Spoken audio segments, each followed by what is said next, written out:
Hello students, welcome to our YouTube channel geometryschool.in। एक बार फिर आप सबका स्वागत है मेरे साथ हमारे यूट्यूब चैनल पर, जिसमें हम प्रिपरेशन कर रहे हैं RIMC एग्जाम की विदा संकल्प सीरीज। कंप्लीट वीक आपके साथ एक स्केड्यूल शेयर किया जाता है जिसमें आपको एवरीडे इंपॉर्टेंट क्वेश्चन मिलते हैं फ्रॉम ऑल योर सब्जेक्ट्स। तो वेडनेसडे में हम डिस्कस करते हैं the questions of static GK from the portion of general science. तो आज करते हैं जीत की तैयारी with the next chapter that is sound. आज हम यहाँ पर साउंड चैप्टर के क्वेश्चन डिस्कस करेंगे जहां से एवरी ईयर 1 और 2 क्वेश्चन आता है। तो चलिए देखते हैं आज की सीरीज।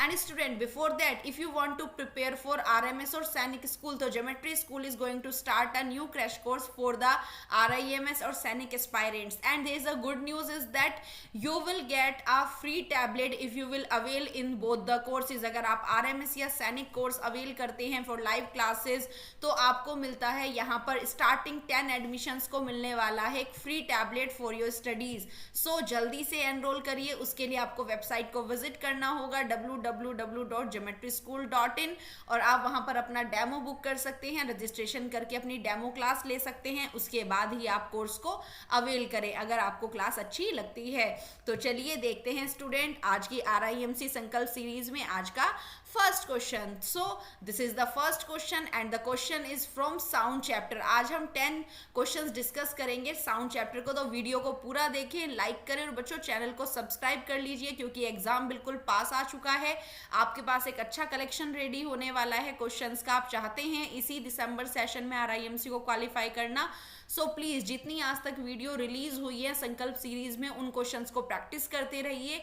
यहां से 100% डेफिनेटली क्वेश्चन लगने वाले हैं। सो देखते हैं आज का first question. The to and fro और back and forth motion of an object about its mean position which produces sound is called dash.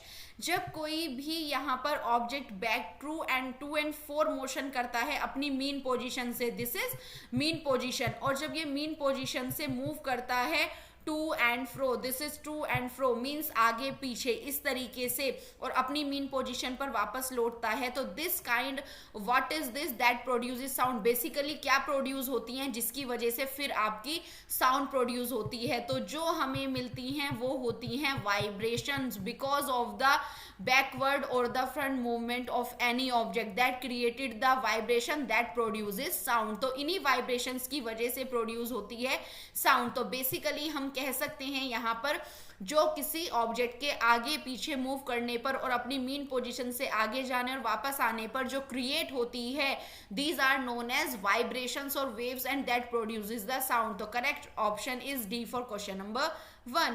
Move on to the question number 2। In humans the sound is produced by, तो sound आपको पता चल गया it is just a vibration in your throat.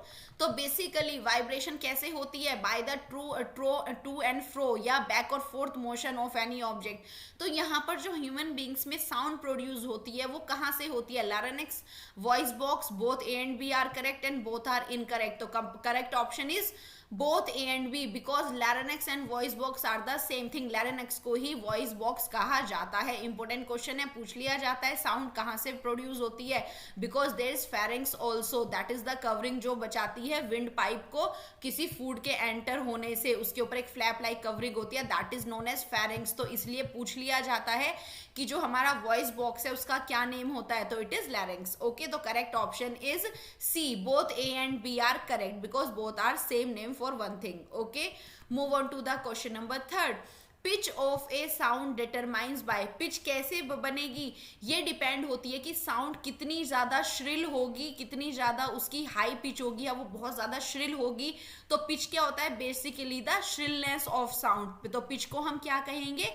Shrillness of a sound. तो कोई भी sound किस पे डिपेंड करेगी अपनी पिच के लिए? तो ये डिपेंड करती है ऑन द फ्रीक्वेंसी, क्योंकि जो पिच होगी साउंड की वो डिपेंड होती है frequency. And what is frequency? Frequency is number of oscillations per second, कि कितने नंबर ऑफ ऑसिलेशंस होते हैं। मींस वाइब्रेशन के लिए जो ऑसिलेशंस हो रहे हैं, और ऑसिलेशन क्या होते हैं? The to and fro motion. कोई भी ऑब्जेक्ट जब आगे पीछे मूव करता है पर्टिकुलर टाइम पीरियड में उसको हम कहते हैं ऑसिलेटरी मोशन। ओके, तो यहाँ पर फ्रीक्वेंसी क्या हुई? हुई, number of oscillations per second. तो जो पिच होती है साउंड की, जो श्रिलनेस है, वो किस पे डिपेंड करेगी? It will depend on the frequency of vibration, की जो वाइब्रेशन की फ्रीक्वेंसी है उसी के बेस पे डिपेंड होगा कि पिच हायर रहेगी या पिच लोअर रहेगी। तो करेक्ट ऑप्शन इज फ्रीक्वेंसी। तो pitch of the sound always determined by the frequency. Important question है बच्चों, साउंड के जो क्वेश्चन है वो बेसिकली फ्रीक्वेंसी, एम्पलीट्यूड, लाउडनेस इन्हीं पर ही आते हैं। तो ये इंपॉर्टेंट क्वेश्चन है for your RIMC exam. Move on to the next question. The number of oscillations per second is called, ये हमने पुराने क्वेश्चन में भी डिस्कस कर लिया है।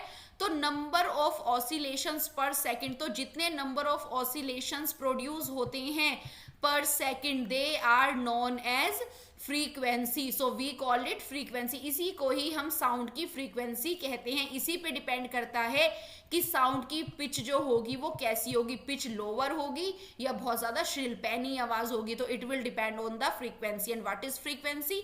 Number of oscillations per second. और ऑसिलेशंस आपको पता ही चल गया है, to and fro movement, that is known as oscillatory movement और the oscillatory motion. Okay, so this is the correct answer. Option is correct. Question number 5. An ultrasound equipment work at a frequency. तो ultrasound जो होती है machine, वो कितनी frequency पर work करता है? यू नो दैट हम अल्ट्रासाउंड वेव्स को नहीं सुन सकते हैं। सो इट मीन्स इसकी साउंड, इसका मतलब 20,000, क्योंकि ह्यूमन की रेंज क्या है सुनने की? 20,000 हर्ट्ज फ्रीक्वेंसी लास्ट है। इससे ऊपर की साउंड हम नहीं सुन पाते हैं। तो हम अल्ट्रासाउंड वेव्स को नहीं सुन पाते हैं। इट मीन्स इसकी फ्रीक्वेंसी कितनी होगी, कितनी फ्रीक्वेंसी पे वर्क करता होगा? Higher than 20,000 hertz. ये क्वेश्चन बच्चों सैनिक स्कूल एग्जाम में भी आया हुआ है। सो इंपॉर्टेंट है, आप इसे RIMC के लिए प्रिपेयर जरूर करें। Okay, so student, if you want to prepare for RIMC December session, तो हमारा foundation batch already going on है, लेकिन अब हम स्टार्ट करने जा रहे हैं दिसंबर बैच के लिए अपना क्रैश कोर्स। तो अगर आप ज्वाइन करना चाहते हैं तो it will going to be start from tomorrow. ये कल से स्टार्ट होने वाला है। 25 कैंडिडेट्स इसमें सिर्फ एलिजिबल रहेंगे, क्योंकि ज़्यादा बच्चों को प्रिपरेशन नहीं कराएंगे, क्योंकि सबका रिकॉर्ड मेंटेन करना है, सबकी हमें मॉनिटरिंग करनी है प्रॉपर। तो हम यहाँ पर ज़्यादा स्टूडेंट्स को नहीं एनरोल करेंगे। 25 कैंडिडेट्स आर इनफ। तो इसलिए आप जल्दी से अपना एनरोलमेंट करा लीजिए, एडमिशन लीजिए और दिसंबर एग्जाम को क्वालिफाई करिए। तो जल्दी से बैच स्टार्ट होने वाला है। अगर आप फुल प्रूफ प्रिपरेशन चाहते हैं तो हमारी वेबसाइट पर जाकर सारी डिटेल ले सकते हैं और लाइव क्लासेस का पूरा अवेयरनेस आप चेक कर सकते हैं। Okay students, so move on to the next question.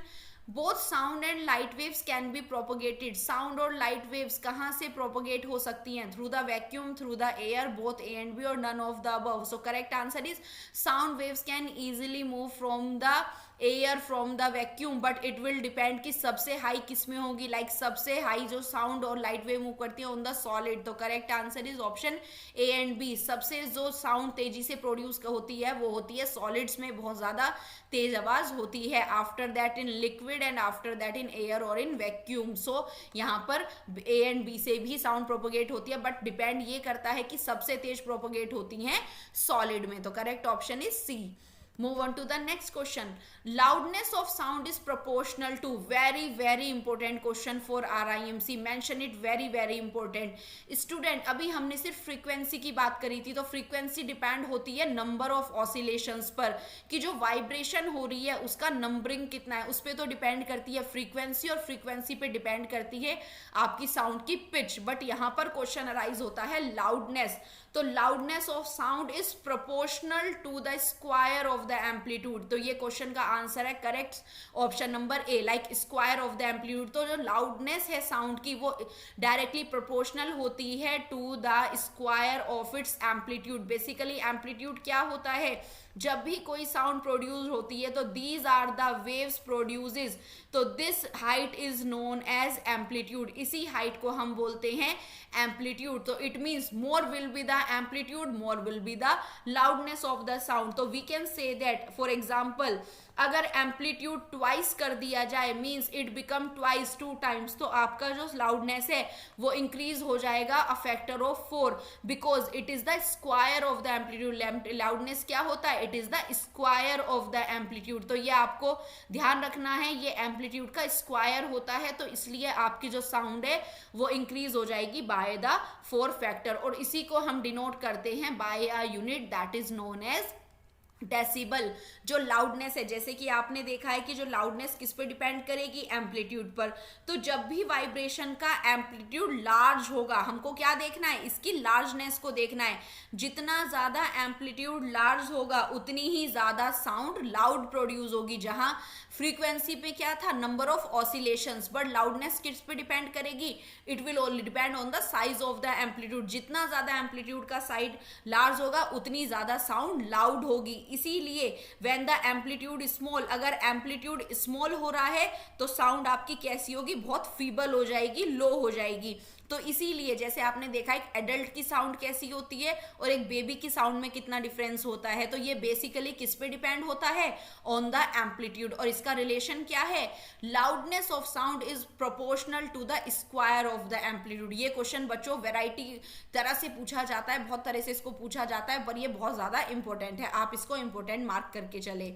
Move on to the next question, loudness of sound is measure in units. ये मैं ऑलरेडी आपको बता चुकी हूँ। फ्रीक्वेंसी को हम मेजर करते हैं स्टूडेंट हर्ट्ज में, तो फ्रीक्वेंसी के लिए अगर क्वेश्चन आता है तो it will be measure in hertz. But loudness अगर हम डिफाइन करें तो लाउडनेस जो होगी इसकी यूनिट क्या होगी, डेसिबल, और इसको हम डिनोट करते हैं डी स्मॉल बी कैपिटल। जैसे हम अगर अपनी ब्रीदिंग की बात करें तो नॉर्मल ब्रीदिंग कितना होता है, 10 डेसिबल का। इसी तरह अगर हम थोड़ा थोड़ा फुसफुसाते हैं, विस्परिंग करते हैं, तो it will reach to the 30 decibel तक इसकी साउंड आती है। इसी तरह अगर हम नॉर्मल कन्वर्सेशन करें, नॉर्मल बातचीत कर रहे हो, दो लोग बैठ के नॉर्मल कन्वर्सेशन चल रहा हो, तो इट कैन बी 60 डेसिबल तक ये हो सकती है।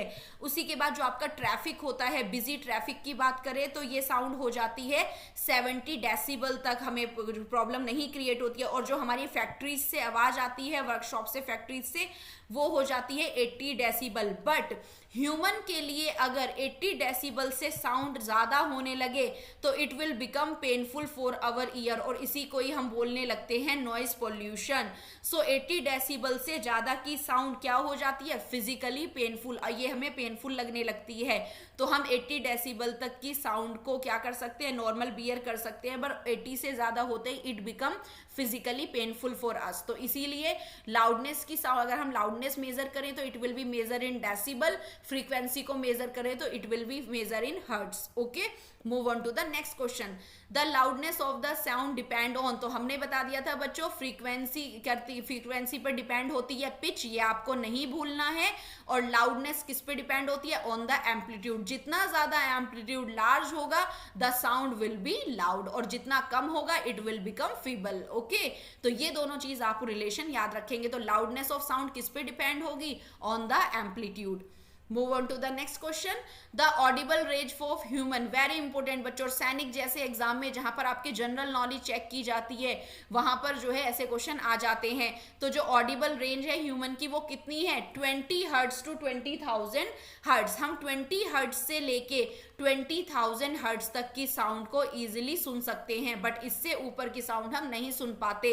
लाइक अल्ट्रासाउंड वेव्स नहीं हम सुन पाते, बैट की साउंड हम नहीं सुन पाते, क्योंकि बैट कितनी फ्रीक्वेंसी, 20,000 से भी ज्यादा फ्रीक्वेंसी की साउंड वो सुन सकती है और क्रिएट भी करती है, इसलिए हम उतनी साउंड नहीं सुन पाते हैं। ओके स्टूडेंट, तो जो ऑडिबल रेंज है ह्यूमन ईयर का वो है 20 hertz to 20,000 hertz. Next question, this is the 11th question for your home assignment, जिसका आंसर आप मुझे कमेंट बॉक्स में शेयर करेंगे एंड कमेंट बॉक्स में बताएंगे ये क्वेश्चंस आपके लिए कितने वैल्यूएबल और फीडबैक देना बिल्कुल ना भूलें। तो question is, before playing the orchestra in a musical concert, जब a sitarist try to adjust the tension and plug the string suitably, जो सितारिस्ट है, जो सितार बजाने वाले हैं किसी ऑर्केस्ट्रा में, तो क्या होता है वो अपने स्ट्रिंग्स को, उनको क्या करते हैं, उनकी टेंशन को एडजस्ट करते हैं और स्ट्रिंग्स को प्लग करते हैं। वो ऐसा क्यों करते हैं, बाय इंटेंसिटी ऑफ साउंड के लिए, एम्पलीट्यूड के लिए, या frequency of sitar string with the frequency, उसको बराबर करने के लिए अदर म्यूजिकल इंस्ट्रूमेंट से, या लाउडनेस ऑफ साउंड के लिए। तो इसका आंसर आप मुझे कमेंट बॉक्स में शेयर करें। Okay student, there is one more information, अगर आप लाइव क्लासेस नहीं लेना चाहते and you want to do the physical preparation by staying in hostel, तो आप ज्योमेट्री स्कूल हॉस्टल को ज्वाइन कर सकते हैं, बिकॉज यहाँ पर भी हम 1 अक्टूबर से एक प्रैक्टिस सेशन बैच लॉन्च करने वाले हैं, जिसमें हम आपके पढ़े हुए डेटा की प्रैक्टिस कराएंगे विद द क्वेश्चंस। क्योंकि बच्चों बेस्ट रिजल्ट आता है प्रैक्टिस से, you know that practice makes the man perfect. जितनी ज्यादा प्रैक्टिस करेंगे उतने ज्यादा चांसेस आपके एग्जाम क्वालिफाई करने के। जितने नंबर नंबर ऑफ एग्जाम आप देंगे बिफोर योर मेन एग्जाम, उतने आपके मार्क्स बढ़ने के चांसेस बढ़ जाते हैं। तो आप हमारी हॉस्टल फैसिलिटी भी ज्वाइन कर सकते हैं। दे हैज डेली क्लास होती है, 24/7 मॉनिटरिंग होता है आपका, वीकली मॉक टेस्ट हम करते हैं, संडे में महामॉक होता है स्टूडेंट का, एंटायर सिलेबस का लाइव टेस्ट कंडक्ट किए जाते हैं with the name mini मॉक्स, proper 24/7 CCTV surveillance होता है। And the best feature is that कि आप यहाँ पर मंथली फी भी सबमिट कर सकते हैं। आपको कोई प्रॉपर पैकेज देने की जरूरत नहीं है कि पूरा ईयर का क्या पैकेज, आप मंथली फीस सबमिट कर सकते हैं। अच्छा लगता है आपका बच्चा यहाँ पर कंफर्टेबली रह पा रहा है, पढ़ पा रहा है, तो आप मंथली फी के साथ भी यहाँ स्टार्टिंग कर सकते हैं। Hostels are for both girls and boys. अगर आप और इन्फॉर्मेशन चाहते हैं तो आप हमारी वेबसाइट पर विजिट कर सकते हैं, स्क्रीन पर विजिबल नंबर को कॉल कर सकते हैं, और आप ज्योमेट्री ऐप को भी इंस्टॉल कर सकते हैं गूगल प्ले स्टोर से। ओके स्टूडेंट, फीडबैक जरूर देंगे आपको ये क्वेश्चंस कितने वैल्यूएबल लगे। And thanks for watching. किसी भी इंफॉर्मेशन के लिए स्क्रीन पर दिए नंबर को कॉल करें। और बच्चों, चैनल को सब्सक्राइब कर लीजिए, बेल आइकन को हिट कर लीजिए, जिससे आपको सारे नोटिफिकेशंस मिलते रहें। Thanks for watching, see you soon with the next video, bye bye.